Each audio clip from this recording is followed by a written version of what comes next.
News 18 India. No, glad you mentioned reforms. I think big message coming from you that the government will continue on the road for reforms. What are the? I've said this to you before that cutting the rich tax last year, in an election year. Before that, cutting the corporate rate tax. I mean, you've taken some bold measures. What are the next level of reforms that we can expect from you broadly? I mean, directionally. No, first of all, as I said, the system to become more transparent. More things will have to be done in order to make sure that we work together with states. It's one thing for the union government to work on those areas which are exclusively with the central government. But where there are overlaps, there are some states which have come about enthusiastically to say, yes, we should benefit also from this vibrancy which results after such measures are taken. And therefore, when reforms are talked about, we normally always say 3 levels where it has to be carried out with the same vigor. The central government, the state government, and then the local bodies. Yes. Now, working with the state governments has already started happening. The last few years, you see very many areas where we are working together.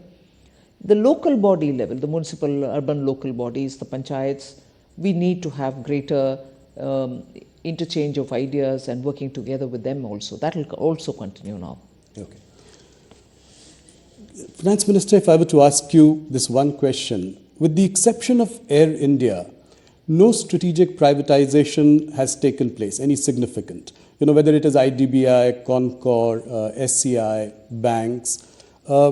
Why has your government sort of repeatedly kind of underperformed on this disinvestment aspect? I mean, is the thinking changing within the government? Are you looking at sort of strategic sales and not maybe offer to sell completely? Is there some shift in the thinking?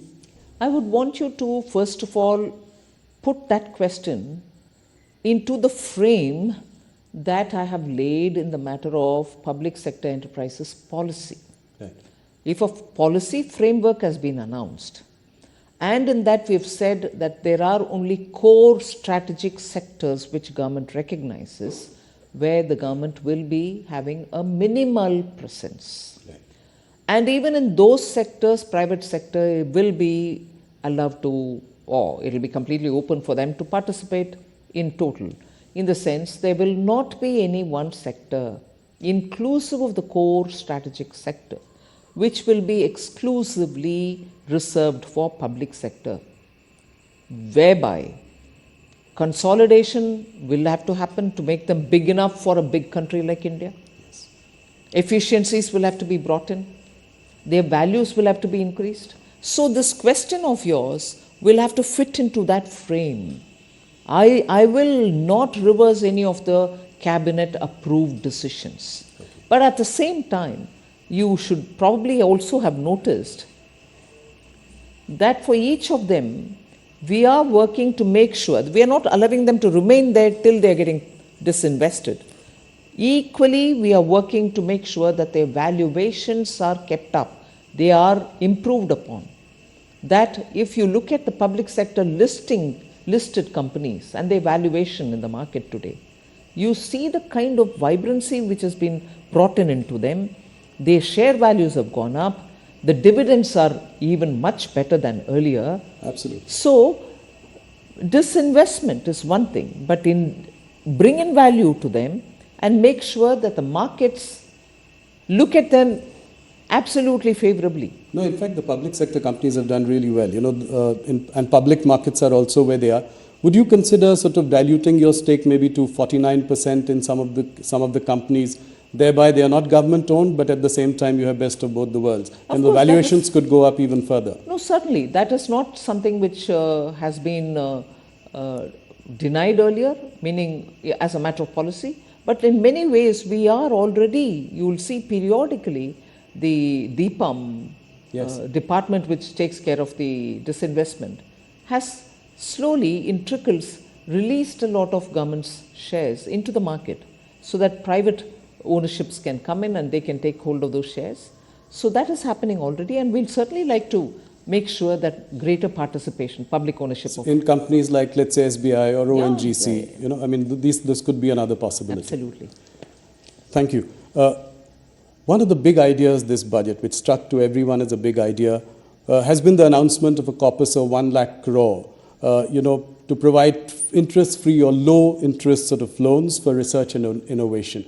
Can you elaborate a little bit on this? How will this work? Will there be a separate sort of entity managing this? How will it go forward? Yes, certainly. I first of all would bring in a bit of a context to this. It's not as if we are doing it now for the first time. Earlier too, there were several funds within different departments like the science and technology. They had a CSIR, its own. Funds were all over the place. You had them doing supportive activities for innovation, each from their own side. 2 years ago, I remember announcing the National Research Foundation, which brought together all these thinly spread resources to one pool, and from there, each of the department would claim whatever they would want to fund in terms of innovation supportive activities.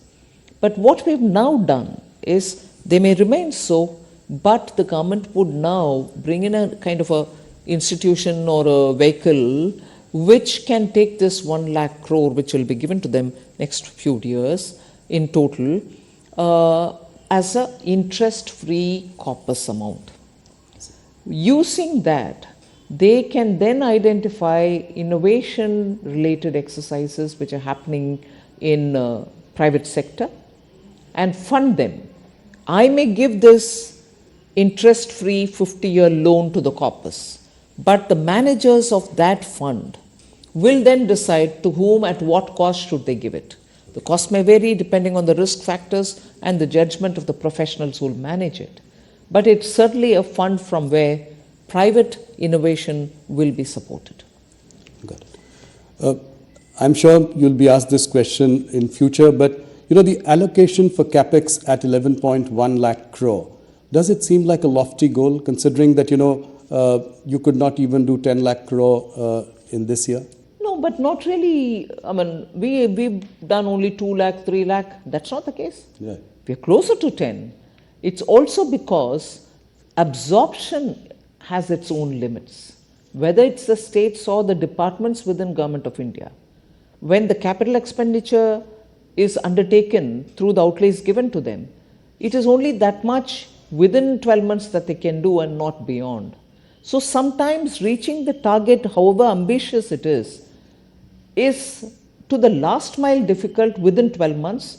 Had we given them a few more months, they will probably even complete that. But the condition for these capital expenditure, which I have announced since last 3 years, is that amount should be utilized within the year. So many of the state governments which take the money, which are very good in implementing, in fact, I find states very enthusiastic in wanting to avail of this facility. The difficulty comes that if you restrict them to using it within 12 months, and which is what we aim at, we want them to use it within 12 months. So I'm not saying restrict in that sense, but within 12 months when you are expected to spend that money, there are times when completely utilizing it becomes difficult. They partly use it. That is why 10 lakhs you might reach 9.2 and not touch 10, but achieving 9.2 within a matter of 12 is, I think, good enough.